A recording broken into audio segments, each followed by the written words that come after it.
Le Shabbat est rentré, quelqu'un frappe à ma porte.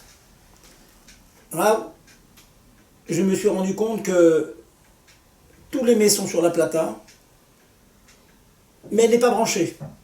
Dans une demi-heure, tout sera froid. Shabbat est rentré. Y a-t-il une solution? Réponse, oui. Cours vite, chercher un non-juif et demande au non-juif de brancher la plata. Merci. Cette halakha demande une explication. Tout le monde sait que Améral et Nochri, Shvut, demander à un non-juif de faire une melacha pour un juif est une interdiction midi Rabbanan, pas mina Torah. La Torah n'interdit pas de demander à un non-juif de nous faire un travail. Nos sages l'interdisent pour diverses raisons. En l'occurrence, je vous ai permis. Pourquoi? J'ai bien précisé que Shabbat vient de rentrer. Nous sommes ce que l'on appelle Ben Hashmashot, entre la Shkiat Hachama, le coucher du soleil, et la nuit. C'est une période que l'on détermine comme étant un doute si c'est nuit ou jour. C'est un Safek Yom, Safek Laila.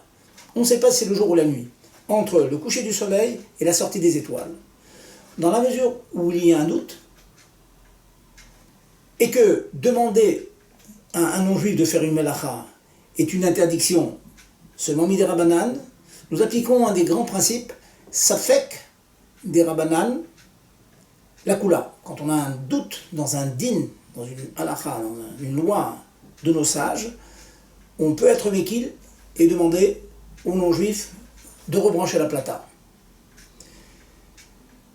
Je précise bien sûr que cela n'est permis que jusqu'à la nuit. Après la nuit, cela sera interdit. Et une deuxième condition exigée par nos sages, c'est que ce soit les tzorer mitzvah, pour les besoins d'une mitzvah. En l'occurrence, dans ces chauds Shabbat, reblancher la plata, c'est une mitzvah.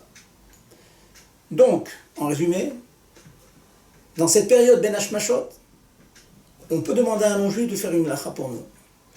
Je vais aller plus loin. Une autre question qui m'a été soumise, une jeune fille dans une maison, était tellement prise dans le ménage de Shabbat que la shkia est arrivée, le coucher du soleil est arrivé, elle n'a pas allumé les bougies. Je vais vous étonner.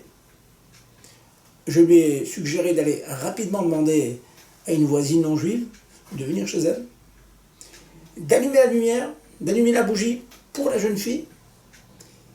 Et le Admor Zaken de Shulchan Aruch nous dit que la jeune fille a le droit de faire la bracha, il est abdik ner shel Shabbat Kodesh, malgré le fait que ce n'est pas elle qui a allumé, c'est la non-juive qui a allumé. Ceci est permis, pour la raison que l'essentiel de la mitzvah, c'est de profiter de la lumière, et ce profit, nous l'avons, même si nous n'allumons pas de lumière. Alors, extrêmement intéressante. D'autres décisionnaires, la Mishnah Mora estime qu'on peut faire cette chose-là, demander à un non-juif d'allumer toujours Ben Hashmashot, mais sans faire la bracha. Admor Zaken dit clairement que nous faisons la bracha. Donc, retenez cette halakha qui a de nombreuses implications et qui est extrêmement utile. Si on a oublié de laisser la salle à manger allumée, la salle de bain, les toilettes, les couloirs parfois, tant que la nuit n'est pas tombée, on est à cette période qui est minuit, mi-jour, nous pouvons demander à un non-juif de faire une melacha pour nous, pour les besoins d'une mitzvah. S'éclairer, Shabbat est une mitzvah, manger chaud, Shabbat est une mitzvah.